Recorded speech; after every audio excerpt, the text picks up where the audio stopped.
آج ایک بڑی کاروائی ہونے جا رہی ہے. حکومت جو ہے وہ بیسکلی ایک نیا پنگا لینے جا رہی ہے. پاکستان تحریک انصاف کے اپنے فالوورز جو ہیں وہ ان کے اوپر تنقید کر رہے ہیں کہ یار سانو نہر والے پل تے بلا کے تے ہوڑی ماہی کتنے رہ گیا. شیر افضل مروت صاحب نے جناب تنقید کی ہے انجینئر علی مرزا کے اوپر. اب یہ ایک نیا پنڈورا باکس ہے. یہ مجھے فطرہ معلوم ہوتا ہے خلیل الرحمان کنور صاحب کی صاحبزادی ہیں کی ٹرولنگ جو ہے وہ سوشل میڈیا کے اوپر شروع ہو گئی ہے.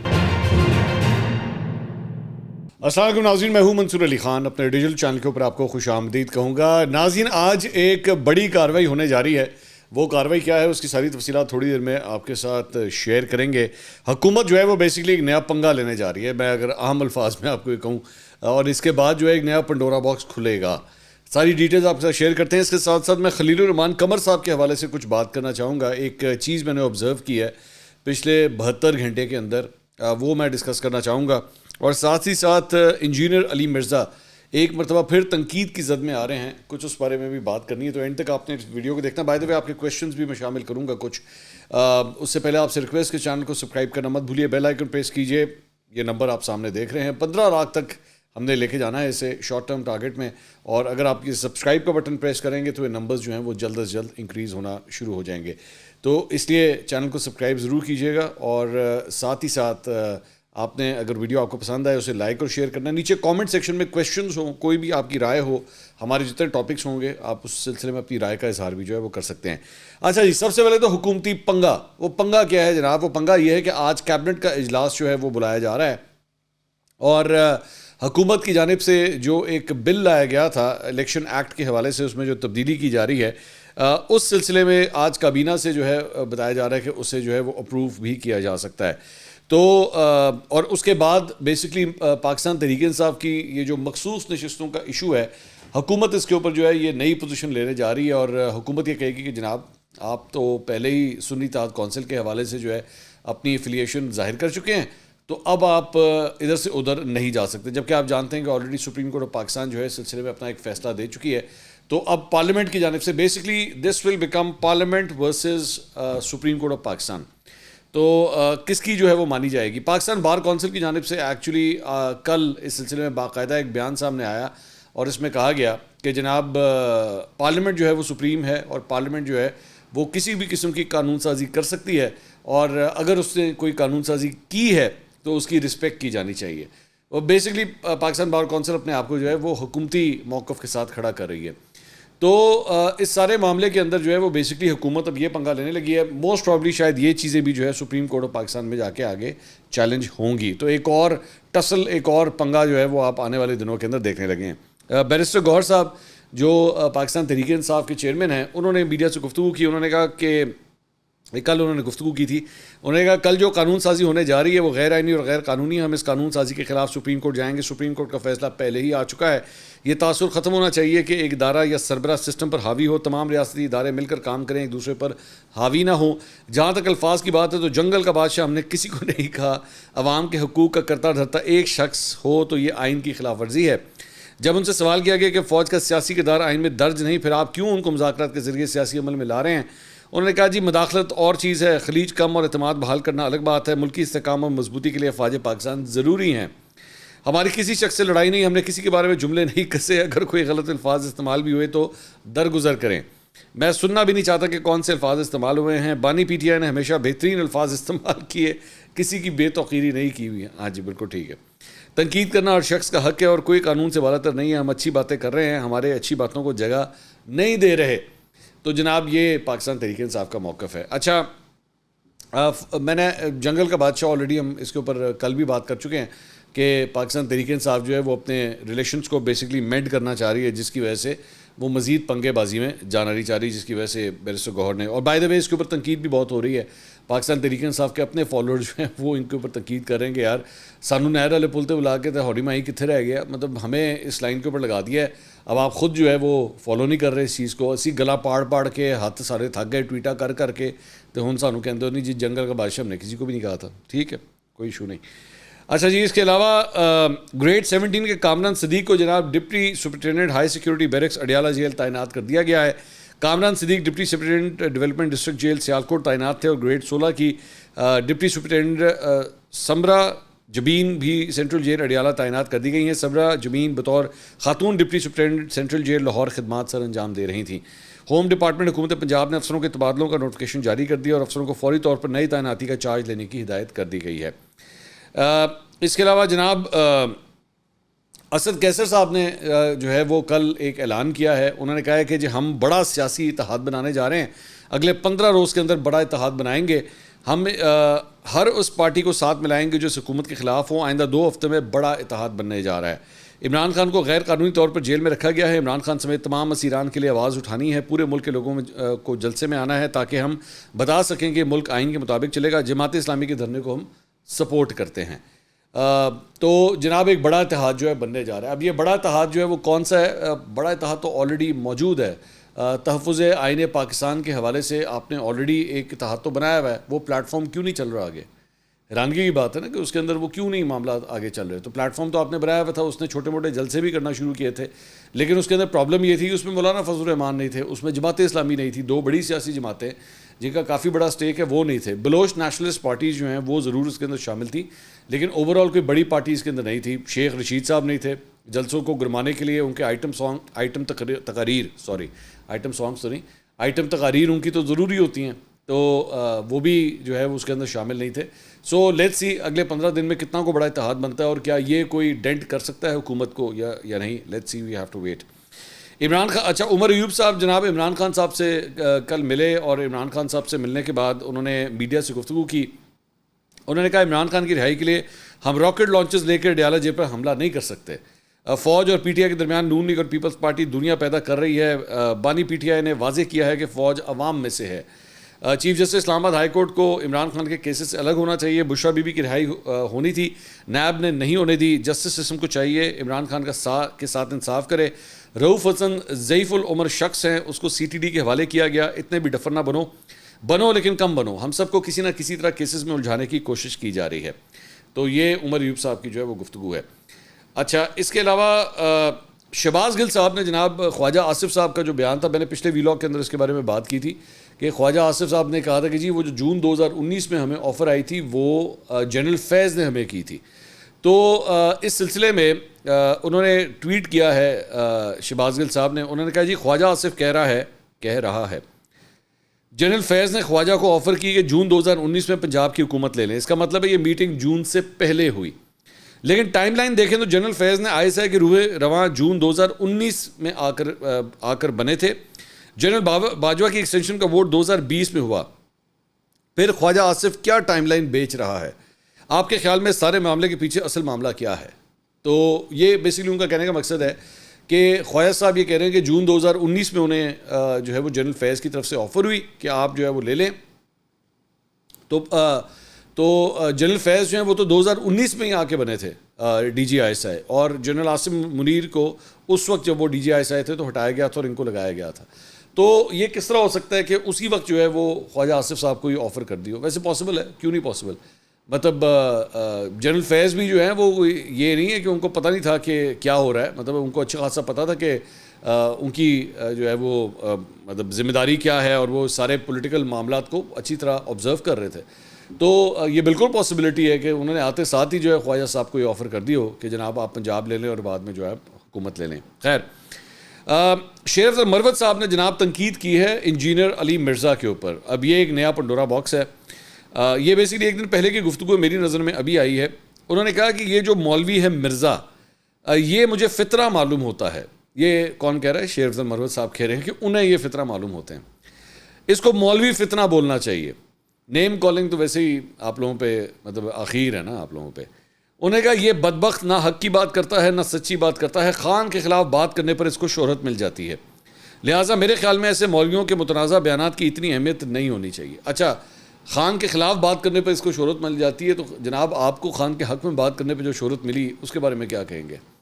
اور انجینئر علی مرزا کی بات سے آپ ڈس ایگری کر سکتے ہیں. میں بہت سی باتوں سے ڈس ایگری کرتا ہوں. میں نے اچھی طرح مجھے یاد ہے جب میں نے علی بھائی کا انٹرویو کیا تھا تو میں ان کی بہت سی باتوں سے ڈس ایگری کرتا تھا, اور آج بھی کرتا ہوں, لیکن رسپیکٹ کے ساتھ. وہ عزت کا ایک رشتہ ہے, اس میں رہتے ہوئے وہ میری باتوں سے بھی اختلاف کر سکتے ہیں. میں ہی کوئی عقل کل نہیں ہوں. ظاہری بات ہے بہت سی چیزیں ان کی بھی ٹھیک ہو سکتی ہیں, ضروری نہیں ہے, لیکن ہم دونوں ایک دوسرے کی باتوں سے اختلاف کرتے ہیں لیکن رسپیکٹ کے ساتھ.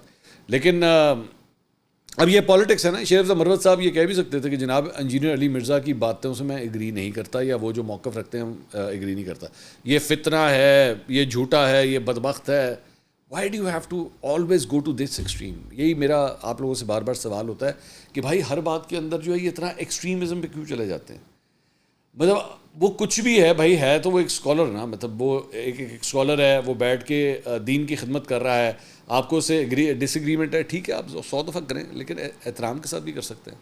ضروری ہے آپ نے ہر ایک کو جو ہے وہ گالم گلوچ ہی آپ نے کرنی. اب میں یہ جو چونکہ گالم گلوچ کی بات ہو رہی ہے, تو خلیل الرحمان قمر صاحب, میں ذرا اس حوالے سے میں ایک بات کرنا چاہوں گا. ویسے میں نے پہلے بھی اس بارے میں تھوڑی سی میں نے گفتگو کی تھی, لیکن تھوڑی سی گفتگو جو ہے میں اور کرنا چاہوں گا. اور وہ یہ ہے کہ میں نے ایک مجھے بات یہ پتہ لگی ہے کہ خلیل الرحمان قمر صاحب کی صاحبزادی ہیں حجاب خلیل. تو یہ جب سے یہ خلیل صاحب کا یہ جو بھی واقعہ پیش آیا ہے, اس کے بعد ان کی بیٹی کی ٹرولنگ جو ہے وہ سوشل میڈیا کے اوپر شروع ہو گئی ہے. طرح طرح کی باتیں, طرح طرح کی ٹویٹس جو ہے وہ سٹارٹ کر دی گئی. اس میں اس لڑکی کا کیا قصور ہے؟ اس میں اس سارے معاملے کے ساتھ اس کا لڑکی کا کیا لینا دینا ہے؟ وہ اس کے جو بھی خیالات ہیں وہ کیسی بھی ہے, وہ ہو سکتا ہے اپنے والد صاحب کی بہت سی باتوں سے اگری نہ کرتی ہو, یا ہو سکتا ہے کرتی بھی ہو, لیکن اس میں اس لڑکی کا کیا قصور ہے؟ کیوں اس کو اس طرح ٹارگٹ کیا جا رہا ہے؟ مطلب ایک لڑکی کی اور کچھ نہیں تو اس کی ویسے ایک پرائیویٹ لائف, اس کی اپنی ویسے رسپیکٹ نہیں کی جا سکتی؟ کیا وجہ ہے کہ اگر ہمیں خلیل الرحمان قمر صاحب سے, مطلب of all the people over here, میں چلے کھل کے بات کرتا ہوں, اس وقت پورے پاکستان میں شاید میں نے جتنا بڑا کردار ادا کیا ہوا ہے خلیل الرحمان قمر صاحب کے مخالفت میں, آپ کے سب کے سامنے, مجھے ریپیٹ کرنے کی ضرورت نہیں ہے. اور میرا نظریاتی اختلاف ہے ان کے ساتھ, آج بھی ہے, پہلے بھی تھا, آج بھی ہے, لیکن گندگی نہیں اچھالی جا سکتی کسی کے اوپر یا اس کی فیملی کے اوپر, خاص طور پہ فیملی کے اوپر. میرے لیے تو زیادہ فیملی اس وقت کنسرن ہے, ان کی بیٹی میرے لیے زیادہ کنسرن ہے کہ بھائی آپ اس کو کیوں ٹارگٹ کر رہے ہیں, اس کو کیوں ٹرول کر رہے ہیں, اس کا کیا قصور ہے سارے معاملے کے اندر. اور دوسری بات یہ کہ خلیل الرحمان قمر صاحب کے حوالے سے بھی نظریاتی اختلاف بے شک ہو, لیکن مطلب کسی کی پرائیویٹ ویڈیوز جو ہے وہ اس طرح ریلیز کر دینا, سوشل میڈیا پہ پھیلا دینا, یہ جرم ہے, یہ بھی جرم ہے. تو میں بھی, ظاہری بات ہے, اس وقت یہ بڑا زبردست موقع ہوتا ہے جب آپ کا کسی سے نظریاتی اختلاف ہو, تو آپ اسے پن کر دیں نیچے, اگر وہ کبھی مشکل میں پھنسے اسے پن کر دیں, اس پہ چڑھ دوڑیں, اس کو اڑا کے رکھ دیں, کریکٹر اسیسینیشن اس کی شروع کر دیں. نہیں, یہ نہیں ہو سکتا بھائی, ایسا نہیں کیا جا سکتا. چلے میں ایک اور ایگزامپل, شہباز گل, مطلب آپ صرف اندازہ کیجئے اس شخص کی ذہنیت کا, کہ آپ اٹھا کے دیکھ لیجئے, ذرا ٹائم لائن اٹھا کے دیکھیے جا کے. میں آج بھی اس شخص کی مخالفت کرتا ہوں, کیونکہ میری نظر میں اس نے سیاست کے اندر گندگی پروڈیوس کی ہے, میں آج بھی یہ بات سمجھتا ہوں. لیکن جب اس کو اٹھایا گیا تھا اور اس پہ تشدد کیا گیا تھا اور اس کے ساتھ جو کچھ کیا گیا تھا, سارے میرے ویلاگز اٹھا کے دیکھ لیجئے, ہمیشہ اس کے حق میں بات کی کہ یہ غلط ہے, یہ طریقہ کار غلط ہے, ایسا نہیں آپ کر سکتے کہ آپ کسی کو اٹھا لیں اور اس طرح اس کو زد و کوب کرنا شروع کر دیں. اور جو ڈیٹیلز مجھے پتہ لگیں, میں نے شہباز گل کے حق میں آواز اٹھائی, لیکن مجھے آج بھی ویسے یہ بات یاد ہے کہ شہباز گل کے لیے اس وقت جب آواز میں اٹھا رہا تھا نا, تو مجھے بہت سے لوگوں نے بات کہی تھی کہ آپ غلط کر رہے ہیں, یہ آپ دیکھیے گا, یہ جب ٹھیک ہوگا نا اور یہ بالکل نارمل ہو جائے گا اور اپنی نارمل زندگی میں آ جائے گا, یہ دیکھیے گا آپ ہی کے بارے میں پھر بولنا شروع کرے گا, اور آپ یہ بھول جائے گا, یہ سارا کچھ بھول جائے گا جو آپ اس کے لیے کر رہے ہیں. اور وہی ہوا ہے, اس نے وہی حرکت کی ہے. لیکن خیر ہے, اٹ ڈزنٹ میٹر, مجھے نہیں فرق پڑتا. میں اس وقت اگر اس کے حق میں بات کر رہا تھا نا, تو اس کا مطلب یہ نہیں تھا کہ جناب مجھے بدلے میں کچھ چاہیے تھا. میں آج خلیل الرحمان قمر صاحب کے لیے بھی جو بات کر رہا ہوں نا, کہ ان کی ایک پرائیویٹ زندگی ہے, اس طرح ان کی ویڈیوز کو پھیلانا غلط بات ہے, میں یہ کہہ رہا ہوں. تو یہ مت ایکسپیکٹ کیجیے گا کہ میں یہ ایکسپیکٹ کر رہا ہوں کہ جناب آج سے 6 مہینے کے بعد, سال کے بعد یا 2 سال کے بعد خلیل الرحمان قمر صاحب جو ہیں جب اس کنٹروورسی سے نکلیں گے, کنٹروورسی کی بھائی ایک شیلف لائف ہوتی ہے, وہ ختم ہو جاتی ہے, یہ ذہن میں رکھیے گا, وہ نکلیں گے ضرور.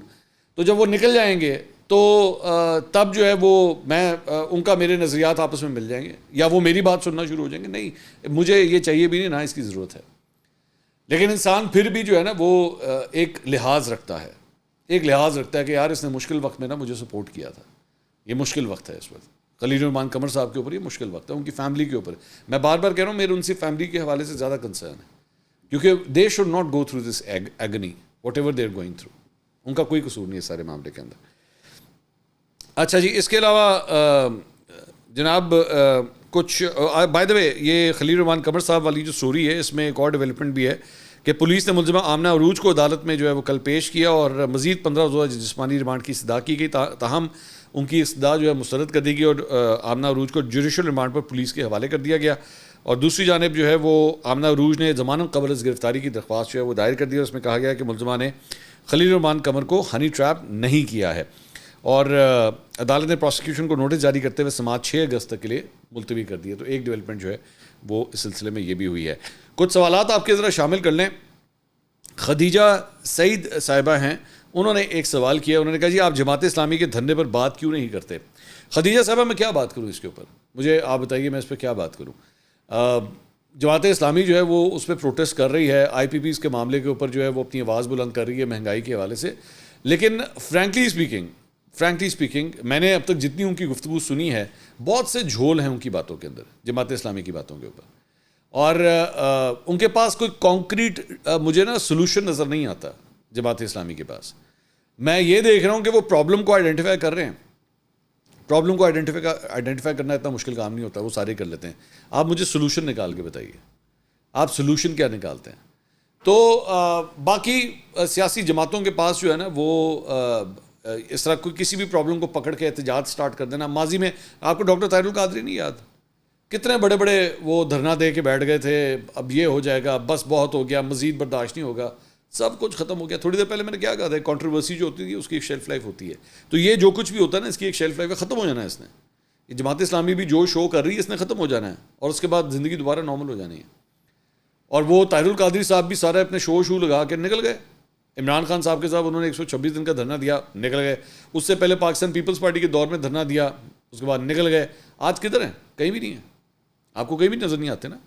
تو اسی لیے میں معذرت کے ساتھ میں اس قسم کی ایکٹیویٹیز کو میں زیادہ نہ تو امپورٹنٹ سمجھتا ہوں, نہ میں اس کو پروموٹ کرتا ہوں, کیونکہ یہ صرف اور صرف آپ کے لیے, آپ کی اپنی پولیٹیکل مائلیج کے لیے تو بڑی اچھی ایکٹیویٹی ہے. سولوشن کوئی نہیں ہے ملک کے لیے, اس میں کوئی سولوشن نہیں ہے. یا آپ جو کچھ بھی کر رہے ہیں ٹھیک ہے, لوگ شرکت کریں, ان کا رائٹ ہے, ان کا حق ہے, آپ کا حق ہے, آپ ان کو کنونس کریں. مجھے بہرحال اس قسم کی ایکٹیویٹی سے میں امپریس زیادہ نہیں ہوتا. حافظ شہزاد صاحب نے ایک سوال کیا ہے, منصور صاحب مریم نواز کو لاہور کے علاوہ بھی پنجاب کو دیکھنا چاہیے, خاص طور پر جنوبی پنجاب کو. ہر وزیر اعلیٰ صرف اپنے شہر کو ہی فوکس کیوں کرتا ہے؟ نہیں, میں آپ کی بات سے ایگری کرتا ہوں حافظ صاحب, بالکل. لیکن آپ کو ماننا پڑے گا کہ صوبائی دارالحکومت ہے لاہور, اور خاص طور پہ عثمان بزدار کے دور کے اندر وہ خود تو نیچے ساؤتھ سے تعلق رکھتے تھے نا, تو انہوں نے اپنے شہر پہ انہوں نے بہت کانسنٹریٹ کیا, لیکن لاہور کا بیڑا غرق ہو گیا. عثمان بزدار کے دور میں لاہور کا بیڑا غرق ہوا, بہت برا حال تھا لاہور کا. تو بالکل لاہور ظاہری بات ہے آپ کو پھر آبادی کے لحاظ سے بھی دیکھنا پڑے گا. آج یہ 2 کروڑ آبادی کا شہر ہے لاہور, تو مریم نواز کو اس پہ کانسنٹریٹ کرنا چاہیے. لیکن اس کا مطلب یہ نہیں ہے کہ آپ ساؤتھ کو بھلا دیں. ساؤتھ بھی ظاہری بات ہے ہمارا ہی ایک جسم کا حصہ ہے, اور اس کا بھی اتنا ہی امپورٹنٹ ہے. وہاں پہ بھی لوگ بستے ہیں, ان کی بھی زندگیاں اتنی ہی امپورٹنٹ ہیں جتنی لاہور کے لوگوں کی ہے. تو ان کا بھی بالکل اسی طرح خیال رکھنا چاہیے. میں صرف یہ کہتا ہوں کہ یہ نہیں ہونا چاہیے کہ ایک شہر کا جتنا حق ہے آپ اس سے کم یا اس سے زیادہ اسے دیں. یعنی کہ یہی نہ ہو کہ مریم نواز ساری کانسنٹریشن صرف لاہور پہ کریں, اور یہ نہ ہو کہ عثمان بزدار نے جس طرح لاہور کو یتیم بنا دیا تھا وہ بھی نہیں ہونا چاہیے. ایک بیلنس رکھنا چاہیے, میرا یہ ماننا ہے. محمد رضا صاحب نے ایک سوال کیا ہے جی, انہوں نے کہا عمران خان فوج سے صلح بھی چاہتا ہے اور فوج کو بگڑا بچہ بھی کہتا ہے, آپ کے خیال میں کون زیادہ بگڑا ہوا ہے؟ اب میں یہ کہہ سکتا ہوں بگڑے ہوئے استاد کا بگڑا ہوا بچہ ہے. میں تو چلیں اس کو آسان الفاظ میں اسی طرح ایکسپلین کر سکتا ہوں. دونوں کی غلطیاں ہیں جی ماضی کی, فرینکلی اسپیکنگ. ہماری فوج سے بھی ماضی کے اندر بہت سی غلطیاں ہوئی نہیں ہیں, اب آج بھی بہت سی غلطیاں ہوتی ہیں. یہ نہیں ہے کہ آج بھی بالکل ٹھیک ہو گیا, آگے بھی ہوں گی, ہم سے بھی ہوتی ہیں. ہم کوئی اینکر پرسنز یا صحافی, ہم لوگ بھی کوئی دودھ کے دھلے ہوئے نہیں ہیں, ہم لوگوں نے بھی بہت سی غلطیاں کی. پاکستان کے اندر جو آج حالات ہیں اس میں پاکستانی میڈیا کا بہت بڑا کردار ہے. لیٹ می سے دیٹ. مطلب انسان کو تو اپنے سب سے پہلے وہ گریبان میں جھانکنا چاہیے نا. تو ہم نے بھی اس ملک کے ساتھ بہت زیادتیاں کی ہوئی ہیں, اور ہر ایک نے اپنا اپنا کردار, عمران خان صاحب نے اپنا کردار ادا کیا ہے, نواز شریف نے اپنا کیا ہوا ہے, فوج نے اپنا کیا ہوا ہے. میں اگر کوئی یہ ڈیبیٹ کرے نا, مجھے یہ کہے کہ جی ساڈا لیڈر جہاں ہے نا وہ سب تو وہ ہیرو ہے, وہ ساڈا شاہ رخ خان ہے, اور دوسرا جو ہے وہ امریش پوری ہے, تو بھائی پھر آپ سمرن ہے. پھر میں یہی کہہ سکتا ہوں, اگر وہ شاہ رخ خان اور وہ امریش پوری ہے نا تو پھر آپ سمرن ہی ہیں, بس اور کوئی کام نہیں ہے. تو ایسا نہیں ہونا چاہیے. سب کی غلطیاں بھی ہیں, سب نے اچھے کام بھی کیے ہوئے. ہماری فوج نے بھی بہت اچھے کام کیے ہوئے, عمران خان صاحب نے بھی بہت اچھے کام کیے ہوئے ماضی کے اندر, نواز شریف نے بھی بہت اچھے کام کیے ہوئے. تو یہ بیلنس ڈھونڈنا لوگوں کے لیے بہت مشکل ہوتا ہے, کیونکہ افیلیشن ہوتی ہے نا, وہ سن نہیں سکتے. مطلب فار ایگزامپل بڑا مشکل ہوتا ہے نا, میں آپ کو چھوٹی سی ایگزامپل دوں, بڑا مشکل ہوتا ہے, کوہلی آپ کو چھکا مارے گا نا, اب وراٹ کوہلی اگر پاکستان کو چھکا مارے, وہ کتنا ہی خوبصورت چھکا کیوں نہ مارے, کتنا خوبصورت وہ کور کے اندر جو ہے وہ چھکا مار دے, وہ اسٹریٹ جو ہے وہ چھکا مار دے, پل کر کے چھکا مار دے, اور اگر آگے سے پاکستانی بالر ہے تو وراٹ کوہلی زہر لگے گا, چاہے اس نے کتنی خوبصورت بیٹنگ کیوں نہ کی ہو. تو یہ نیچرل چیز ہے. اسی طرح اب میرے چینل کے اندر نا سب سے زیادہ لوگوں کو جو پرابلم ہوتی ہے, اگر آپ کبھی آپ کامنٹ سیکشن میں جا کے پڑھیے گا, کہ وہ سارے ناراض رہتے ہیں, نون لیگ والے بھی ناراض رہتے ہیں, پی ٹی آئی والے بھی ناراض رہتے ہیں, ساڑھے لیڈران میں بڑا کچھ کہتے ہیں. یار آپ کے لیڈر دودھ کے دھلے ہوئے نہیں ہیں, اور یہ وہ چینل نہیں ہے جہاں پہ لوگوں کی چمچا گیری ہوگی, یہاں پہ نہیں ہوگا, یہاں پہ یہ مطلوبہ سہولت میسر ہی نہیں ہے, نہیں ہو سکتا یہاں پہ. جو وہ برا کام کریں گے تو میں ہائی لائٹ کروں گا. آپ مجھے پاکستان کا کوئی ایک سیاسی رہنما بتا دیجئے جس کی میں بیٹھ کے تعریفیں کرتا ہوں کہ یار کیا بات ہے, اس نے بدل لیڈری کوئی نہیں ہوئی, وہ لونڈے لپاڑے کر دینے ہو جی حرکتیں, یہاں پہ نہیں ہوتا یہاں پہ. تو یہ خیر ایک اور سوال لے لیتے ہیں. نور محمد صاحب نے خوشاب سے سوال کیا ہے, منصور بھائی آج کل نواز شریف صاحب کی کیا مصروفیت ہیں؟ دیکھ ہم نے ٹی وی دیکھتے ہوں گے بس, اور تو کچھ بھی نہیں ہے. ٹی وی دیکھتے ہوں گے, ٹھنڈی ٹھنڈی ہوائیں جو ہے, محمد رفیع کے گانے, لتا منگیشکر کی پرانے گانے, نور جہاں کے گانے, یا کرکٹ میچ دیکھ لیتے ہوں گے, بس یہی ہے. That's it. اور کیا, مجھے تو اور کچھ نظر نہیں آ رہا. ایون دو ہمیں حکومتی حلقے یہ کہتے ہیں کہ جی بڑا زبردست کام کر رہے ہیں, بڑا امپورٹنٹ کام کر رہے ہیں, مینو پائے نہ لیتے نظر نہیں آیا فرینکلی اسپیکنگ. آئی وش کہ نون لیگ ہمیں کسی دن ملا دے ان سے, لیکن ملاتے بھی نہیں ہیں, تو کوئی اپڈیٹ نہیں ہے ان کے حوالے سے. اگلی ویڈیو میں آپ سے دوبارہ ملاقات ہوگی. اللہ حافظ.